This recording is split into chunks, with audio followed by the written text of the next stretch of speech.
finally got all the toilet tanks pulled out from underneath.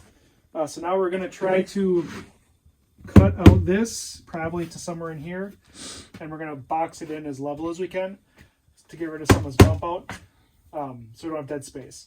So hopefully that goes well. We got to drill all the rivets out. We'll have to take a grinder and cut the seam here, and then just start removing things piece by piece.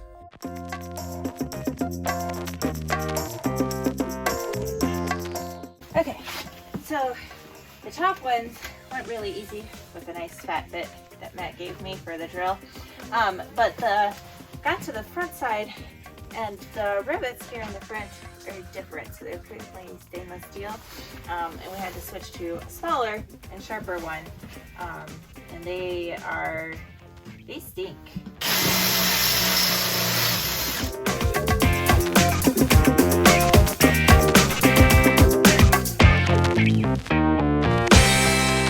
What you got there, Ellie? Wires. What are you doing with the wires? Pulling all the electrical tape off. Oh, so you can figure out which. If you loosen it from here, you might be able to get a little more slack. Okay. Unless you already can see which ones are which. So one of the things that I do wish that we had done now, looking back in retrospect, as we're have been working on the ceiling, is that we had started. I wish we had started in the front and started in the back, because the seams that you would see, like when you first would walk up into the bus, could be minimized, and we would have thought through that part that you would see first, rather than starting back in the bedrooms that not very many people are going to see. So that's one tip to anybody who's doing this in the future. Start at the front of the bus, and then, you know, when you've got that area that tips down there, you could do a separate piece and do your first solid piece starting there instead. So, just one thing, you know, as you go, you learn lots of different things. Oh, these and these and these, the same thing as these? Yes. Yes. And which one of these? Those are the batteries. Batteries? The batteries are over in the living room. The black ones? Yep. Okay. Show me every. All right, guys, we are in the middle of week 5. So a lot is going on. We're juggling a lot with this bus. So we are like a couple minutes away from finishing insulation. Like, seriously, all we got to do left is this part. We got to finish putting the fiberglass up, and then we are done with insulation, which makes me so happy because, as you've seen probably in some of the other videos, we've had some problems with the insulation in the past, so I'm happy that it's coming to an end. We have most of the wiring done. We have a couple of tests to run so we can really finish the wiring up completely. It feels like this week we haven't been able to do a lot, especially in week 4, since it was a lot of things that you don't really get to see the progress on, because it was a lot of engine work, a lot of wiring work, but wiring is almost done, which is exciting. It looks like a jungle in here. So that's done. Today, hopefully, well, it's not hopefully, today we are getting all the ceiling on. So we have 2 panels already up, which is great. It makes it look like we're so close. We're not so close, but we're getting close. Okay, so we had to take a little bit of a break from the ceiling because we were waiting for this wiring to come for the solar panels. But now the wiring is all in, and the original bus ceiling is out all the way through the front of the bus. And so it is time to bring in some more panels and get the rest of the ceiling done. So here we go. Okay, one of the things that we found to make the lighting elements helpful is we took our blueprint once we had all the changes made to it after we laid the layout down on the floor. And then we just went through and we marked where all of the lights are going to go. And then we could kind of map out where the wires, how it's all going to be wired together. So now I'm taking this and where we have wires coming through in the ceiling and marking out on the ceiling panels so we know where to cut them.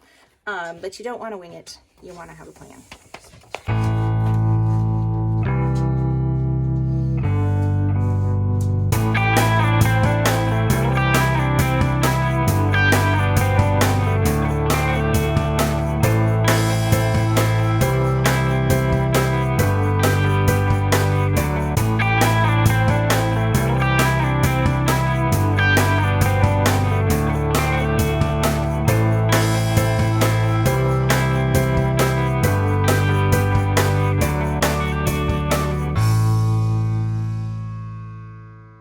Sit there, because we got a lot of wires to fish. Sarah, you just need to hold it there, okay? So they already put the glue up. See? Ugh. Now they're putting the wires through. Hold.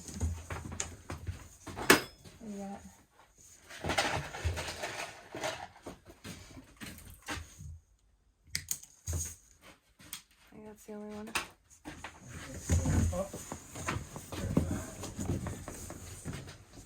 Where's this one? Hold up. Alright, is that all the holes that the wires coming out of? Yep. Get your way just a little bit. Okay. I'm gonna put a screw in here. Okay, we're not centered here. Let it down a little bit. No, we're not good there, but we're good here. And we have to shift and move.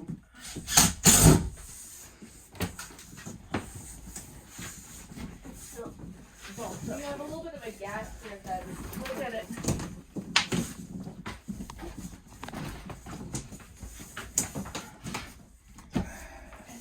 It's too far.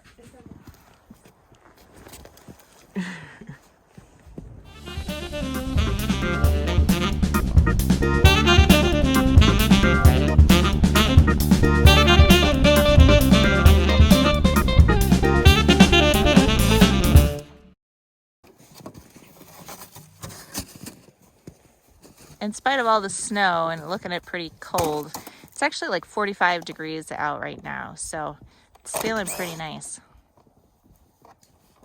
What's going on? If someone could drill out these rivets around here, I can get these out. I gotta snip this off yet. Drill these rivets out. And then that mini split can go over here for sizing. Get it out of my way here. Okay. So we can clean up all these bolts. I don't know if we have a box of bolts and nuts, right? Yep. So these have been coming in handy just for miscellaneous stuff, so I've been saving them. Most of them are stainless, some of them are. We may have to get a grate. I think we have fan grates left over. Something to put over this or under the mini split. Yeah. Possibly, I'm not sure yet. I want to get in here to see where I got to drill my hole and where my lines are going to come through inside. Okay. I just got the heater radiator out. It is over there. So what I did, I just cut the line there and there. All the stuff drained out the bottom, maybe 1.5 gallons drained out. So make sure you put a bucket under that drain plug. So next, I got one of the air lines cut to there. That's not needed. I'll cap that later. And then I'm going to work on taking this copper valve out. I'll cut it off there again. And then I've got 1-inch fittings coming with shutoffs that I'm going to put there and there. So I can add something to this later. I'm thinking I may possibly doing like a heater core or heater type line, because the hot water runs through that to warm up like my gray water tank or stuff like that. I can turn on and off as needed. So that's the next step, and then getting this air conditioner condenser out. That'll be the next here. Just a minute, bud. So you can figure out which bolts comes out there and then get this all cleaned up. It's kind of like a waterproof pan in here for leaks and this purpose, I'm assuming, for draining the radiator. So kind of self-contained, but I'll probably end up yanking a bunch of that out once we are done here to make more room for the generator and stuff.